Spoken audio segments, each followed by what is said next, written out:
Kattappana ഫെസ്റ്റിന് stadium വിട്ടു നൽകിയതുമായി ബന്ധപ്പെട്ട അഴിമതി ആരോപണത്തിൽ നഗരസഭ ചെയർപേഴ്സൺ രാജിവെക്കണമെന്ന് ആവശ്യപ്പെട്ട് ഡിവൈഎഫ്ഐ ബ്ലോക്ക് കമ്മിറ്റി നഗരസഭാ ഓഫീസിലേക്ക് മാർച്ച് നടത്തി. ഇടുക്കി ലൈവ് വാർത്തകൾ നിങ്ങൾക്കായി അവതരിപ്പിക്കുന്നത് capital car fancy opposite government tribal school Kattappana. Office കവാടത്തിൽ പ്രവർത്തകരെ പോലീസ് തടഞ്ഞതോടെ നേരിയ തോതിൽ ഉന്തും തള്ളുമുണ്ടായി.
ഡിവൈഎഫ്ഐ ജില്ലാ പ്രസിഡന്റ് എസ് സുധീഷ് ഉദ്ഘാടനം ചെയ്തു.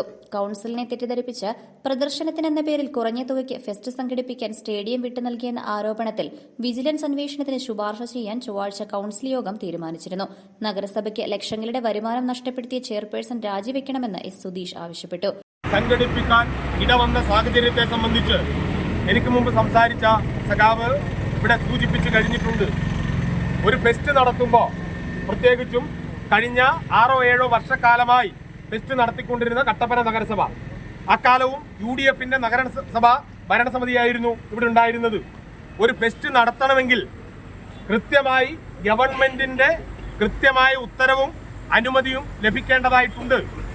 ഇവിടെ സംഭവിച്ചിട്ടുള്ളത്, ഗവൺമെന്റിന്റെ യാതൊരു വിധത്തിലുള്ള ഫെസ്റ്റ് നടത്തുന്നതിന് വേണ്ടിയിട്ടുള്ള അനുമതിയും വാങ്ങിക്കാതെ പ്രതിപക്ഷത്തുള്ള കൗൺസിലർമാരെ കൂടി തെറ്റിദ്ധരിപ്പിച്ചുകൊണ്ട് കൃത്യമായി അഴിമതി നടത്തുന്നതിന് വേണ്ടി നഗരസഭയുടെ ചെയർമാൻ ശ്രീമാൻ ജോയി വെട്ടിക്കുഴി അടക്കമുള്ളവർ ലക്ഷക്കണക്കിന് രൂപ ചില വ്യക്തികളിൽ നിന്നും കൈപ്പറ്റിക്കൊണ്ട് ലക്ഷക്കണക്കിന് രൂപ ഈ നാടിന്റെ പൊതുജനങ്ങൾക്ക്, പ്രത്യേകിച്ചും ഇത്തരത്തിൽ കിട്ടുന്ന പണം ഇവിടെ താലൂക്ക് ആശുപത്രിയിലെ രോഗികൾക്ക്, കിഡ്നി പേഷ്യന്റിനെല്ലാം ഉപകാരപ്പെടുന്ന രൂപത്തിലായിരുന്നു ഉണ്ടായിരുന്നതെങ്കിൽ അതെല്ലാം സ്വന്തം കീശ വീർപ്പിക്കുന്നതിന് വേണ്ടി നഗരസഭാ ചെയർമാനും അദ്ദേഹത്തിന്റെ സിൽബന്ധികളും കൂടി ചേർന്ന് അടിച്ചു മാറ്റിയെടുത്തുകൊണ്ടാണ് ഫെസ്റ്റ് എന്നുള്ള നിലക്ക് ഇന്നിപ്പോ ഇവിടെ സംഘടിപ്പിച്ചുകൊണ്ടിരിക്കുന്നത്.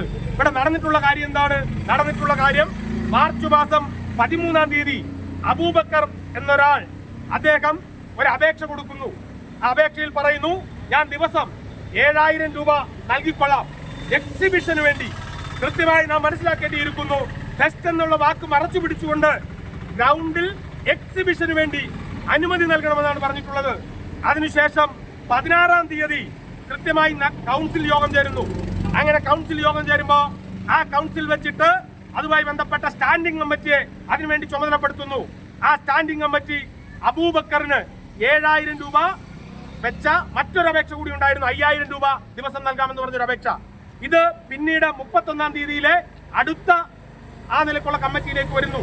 ആ കമ്മിറ്റിയിലേക്ക് വരുമ്പോ ആ കമ്മിറ്റിക്കകത്ത് ഫെസ്റ്റ് സംഘടിപ്പിക്കാൻ ആവശ്യമായ വിവിധ വകുപ്പുകളുടെ അനുമതി ലഭിച്ചിട്ടില്ലെന്നും ഡിവൈഎഫ്ഐ ആരോപിച്ചു. എക്സിബിഷൻ നടത്താനെന്ന പേരിലാണ് അപേക്ഷ ലഭിച്ചതെങ്കിലും കൌൺസിലിനെ തെറ്റിദ്ധരിപ്പിച്ച് അഴിമതി നടത്താനായി ഫെസ്റ്റിന് ഭരണസമിതിയും ഉദ്യോഗസ്ഥരും അനുവാദം നൽകുകയായിരുന്നുവെന്നും നേതാക്കൾ പറഞ്ഞു. അതേസമയം കെ സ്മാർട്ട് വഴി ലഭിച്ച മറ്റ് അപേക്ഷകൾ ഉദ്യോഗസ്ഥർ പൂഴ്ത്തിവെച്ചു. മുൻവർഷങ്ങളിൽ പ്രതിദിനം 1 ലക്ഷം രൂപ വാടകയായി നഗരസഭയ്ക്ക് ലഭിച്ചിരുന്നു. ഇതിലൂടെ 20 ലക്ഷത്തിലേറെ രൂപയുടെ നഷ്ടമാണ് നഗരസഭയ്ക്ക് ഉണ്ടായത്. ഇതിന്റെ ഉത്തരവാദിത്തം ഏറ്റെടുത്ത് ചെയർപേഴ്സൺ രാജിവെക്കണമെന്നും ഡിവൈഎഫ്ഐ നേതാക്കൾ ആവശ്യപ്പെട്ടു. ബ്ലോക്ക് പ്രസിഡന്റ് എം ശിവകുമാർ അധ്യക്ഷനായി. ജില്ലാ സെക്രട്ടേറിയറ്റ് അംഗം ഫൈസൽ ജാഫർ, ജില്ലാ കമ്മിറ്റി അംഗം Joby Abraham, block secretary Niyas Abu എന്നിവർ സംസാരിച്ചു. കുന്തളംപാറ റോഡിൽ നിന്ന് ആരംഭിച്ച മാർച്ചിൽ നിരവധി പ്രവർത്തകർ പങ്കെടുത്തു. Idukki live news Kattappana. Idukki live വാർത്തകൾ നിങ്ങൾക്കായി അവതരിപ്പിച്ചത് ആത്മവിദ്യാലയമേ ആത്മവിദ്യാലയമേ. ഇതിനകത്തിരുന്ന പുട്ട് പോലെ പുഴുങ്ങിയെടുക്കാലോ. എന്റെ പപ്പ ഈ മൂട്ട പോലത്തെ പാട്ട വണ്ടി ഒന്ന് മാറ്റിക്കൂടെ? ഈ വണ്ടി മാറ്റിയിട്ട് ഒരു പരിപാടിയില്ല. അത് നിങ്ങൾ ആലോചിക്കാൻ വേണ്ട. എന്നാ പിന്നെ ഇതൊന്ന് മോഡിഫൈ ചെയ്തുകൂടെ? മോഡിഫൈയോ? അതെന്നാ കുറിച്ച? എക്സ്ട്രാ ഫിറ്റിംഗ്സ് ഒക്കെ നടത്തി അടിപൊളിയാക്കാം. കാറ് പിന്നെ വേറെ ലെവലാ. എന്നാ വണ്ടി നേരെ ക്യാപിറ്റൽ കാർ ഫാൻസിലോട്ട് കിട്ടും. ജില്ലയിലെ ഏറ്റവും വലിയ car fancy showroom capital car fancy, opposite government tribal school, Kattappana. അത്യാധുനിക ടെക്നോളജിയിൽ wheel alignment and wheel balancing, വിദഗ്ധരായ ടെക്നീഷ്യൻസ്മാരുടെ സേവനം, ഏറ്റവും വിലക്കുറവിൽ Indian and imported tyres, music system, seat cover, power window, rexine, floor മാറ്റുകൾ തുടങ്ങി എല്ലാവിധ ആക്സസറീസുകളും. അങ്ങനെ ക്യാപിറ്റൽ കാർ ഫാൻസിയിലെത്തിയപ്പോ ഞങ്ങളും അടിപൊളിയായി. അമ്പടെ ജിഞ്ചിനാക്കിടി. Capital car fancy, opposite government tribal school, Kattappana.